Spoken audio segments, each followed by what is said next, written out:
نہ حضرت عمر ان کی زبان سمجھتے تھے اور نہ وہ ان کی زبان سمجھتا تھا۔ اس نے یکایک اپنی تلوار پر ہاتھ ڈالا۔ حضرت عمر سمجھ گئے کہ وہ ان پر وار کرنا چاہتا ہے۔ انہوں نے فوراً ہی خچر سے اسے کھینچ لیا اور اس سے تلوار چھین کر ایک ہی وار میں اس کا کام تمام کر دیا۔ پھر آپ خچر پہ سوار ہو کر آگے چلے۔ اس کے بعد کیا ہوا اس کا حال خود حضرت عمر نے اس طرح بیان کیا ہے کہ اس جگہ سے روانہ ہو کر میں ایک گرجے پہنچا۔ یہاں عیسائیوں کی ایک جماعت رہتی تھی۔ میں گرجے کے اندر داخل ہوا تو گرجے میں رہنے والے سب لوگ میرے ارد گرد جمع ہو گئے اور مجھ سے میرے حالات کے بارے میں پوچھنے لگے۔ پھر وہ اپنے پادری کے پاس مجھے لے گئے۔ پادری مجھے نہایت غور سے دیکھنے لگا اور اس کے بعد کہنے لگا کہ ایسا معلوم ہوتا ہے کہ تمہیں کسی چیز کا خوف ہے۔ میں نے کہا کہ تم نے کیسے اندازہ لگا لیا کہ مجھے کسی چیز کا خوف ہے؟ اس نے میرے سوال کو ٹال دیا اور کہا کہ آپ جب تک چاہیں یہاں ٹھہریں، آپ کو یہاں کسی قسم کا کوئی خطرہ نہیں، آپ ہماری حفاظت میں ہیں۔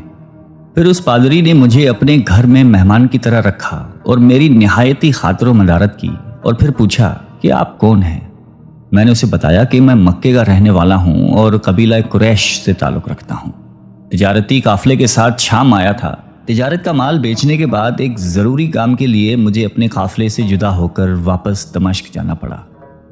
اب میں اپنے وطن واپس جا رہا ہوں اور راستہ بھٹک کر یہاں آ نکلا ہوں۔ پادری مجھے غور سے دیکھتا رہا اور بار بار طرح طرح کے سوال کرتا رہا۔ میں نے ان کے ہاں نہایتی آرام سے رات بسر کی۔ صبح کو آپ نے پوچھا کہ آپ کا ارادہ یہاں ٹھہرنے کا ہے یا آگے جانے کا؟ میں نے کہا کہ اب میں آپ سے رخصت ہونا چاہوں گا۔ یہ سن کر پادری نے اپنا ایک شاندار گدھا جو بڑا خوبصورت اور نہایتی تیز رفتار تھا لے آیا۔ اس گدھے کی پیٹھ پر کھانے کی مزیدار چیزیں اور قیمتی تحفے بھرے ہوئے تھے اور پھر کہنے لگا کہ آپ اس گدھے پر سوار ہو جائیں اور چل پڑیں۔ راستے میں آپ کا گزر کسی عیسائی کے مکان کے پاس سے ہوگا تو وہ آپ کو اس گدھے پر سوار دیکھ کر آپ کی بے حد تعظیم کرے گا اور آپ کی خاطر و مدارت میں کوئی کسر نہیں چھوڑے گا۔ یہ کہہ کر پادری نے میرا ہاتھ پکڑا اور تنہائی میں لے کر کہنے لگا کہ اے عمر، آپ پر میرا حق واجب ہو گیا۔ میں نے کہا بے شک۔ اس نے کہا آپ کا تعلق ایک معزز قوم سے ہے، میری آپ سے ایک غرض ہے۔ میں نے کہا کہ آپ بیان کر لیں، لیکن حیرت کی بات ہے کہ آپ جیسا بڑا آدمی مجھ جیسے پریشان حال مسافر سے کوئی غرض رکھتا ہو۔ اس نے بڑے یقین بھرے لہجے میں کہا کہ سنیں، میں ایک ایسا آدمی ہوں جس سے اللہ نے آسمانی کتابوں کا علم عطا کیا ہے۔ میں نے آپ کی ذات میں بہت سی ایسی نشانیاں دیکھی ہیں جو یہ ظاہر کرتی ہیں کہ جب ایک مقررہ مدت پوری ہو جائے گی تو حالات میں زبردست تبدیلی آئے گی۔ اس وقت آپ ہمارے ملک کے حاکم بن جائیں گے اور یہاں کے سب شہروں میں آپ ہی کا حکم چلے گا۔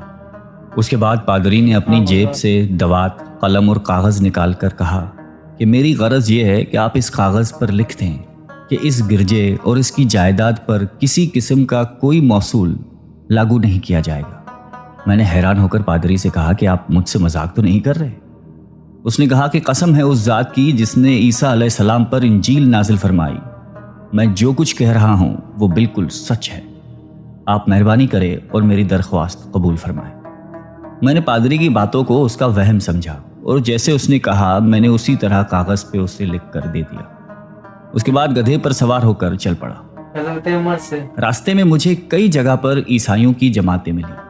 انہوں نے مجھے ایک پادری کے گدھے پر سوار دیکھ کر میری بڑی خاطر و مدارت کی۔ میں اس طرح جگہ جگہ عیسائیوں کا مہمان بنتا تبوک تک پہنچ گیا۔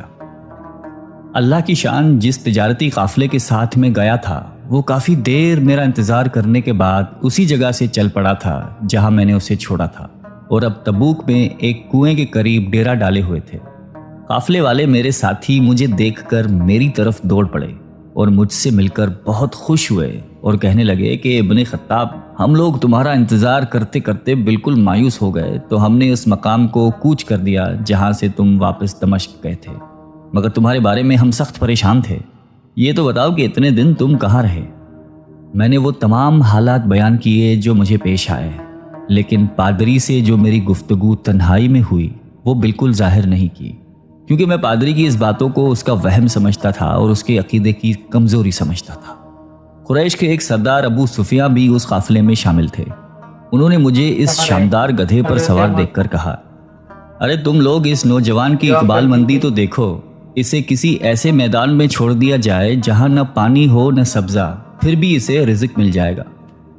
پادری نے رخصت کرتے وقت مجھ سے کہا تھا کہ جب میں اپنے ساتھیوں کے پاس پہنچ جاؤں اور گدھے کی ضرورت نہ رہے تو اس کی رسی کو مضبوطی سے باندھ کر گدھے کو اسی جگہ پر چھوڑ دو۔ لہٰذا میں نے ایسا ہی کیا۔ یہ دیکھ کر ابو سفیان نے کہا کہ ارے تم نے کیا کر دیا؟ گدھے کو ایسی جگہ پہ چھوڑ دیا جہاں پہ چور اچکے اور درندے اکثر گزرتے رہتے ہیں۔ میں نے کہا اس کے مالک نے مجھے ایسا ہی کرنے کی ہدایت کی تھی، وہ اس کی عادتوں سے زیادہ واقف ہے۔ اب وہ جگہ گدھے والا کنواں کے نام سے مشہور ہے۔ وہاں سے روانہ ہو کر ہمارا قافلہ مکہ پہنچا۔ میری اور پادری کے درمیان جو گفتگو ہوئی تھی وہ مجھے بھلائے نہ بھولتی تھی۔ پہلے تو کئی دن تک میں نے اسے اپنے دل میں ہی رکھا، پھر مجھ سے ضبط نہیں ہوا اور یہ راز میں نے اپنے رشتہ دار خاتون کے سامنے ظاہر کیا جس نے مجھے سونا دیا تھا۔ وہ بڑی عقل مند خاتون تھی۔ اس نے مجھ سے کہا کہ اے ابن خطاب، میں تمہارے بچپن ہی سے تم میں اچھی نشانیاں دیکھ رہی ہوں۔ جب تم بہت چھوٹے بچے تھے تو میں نے ایک دفعہ خواب میں دیکھا کہ تم لمبے ہوتے جا رہے ہو اور تمہارا قد اتنا لمبا ہو گیا ہے کہ اس نے آسمان کو چھو لیا ہے۔ یہ دیکھ کر میں نے خواب میں کہا کہ ارے یہ میرے بچے کی کیا حالت ہو گئی ہے۔ کسی نے کہا کہ یہ لڑکا دنیا اور آخرت میں بھلائی پانے والا بنے گا۔ جاہلیت کے زمانے میں اس قسم کی باتوں کا مطلب میرے سمجھ میں نہیں آتا تھا۔ مکہ میں ایک شخص اہل کتاب یعنی یہود و نصارہ میں سے تھا جو بہت گمنام تھا۔ عام لوگ تو اس سے واقف بھی نہیں تھے، لیکن قریش کے کچھ سردار اسے پہچانتے تھے اور اس کی بہت عزت کرتے تھے۔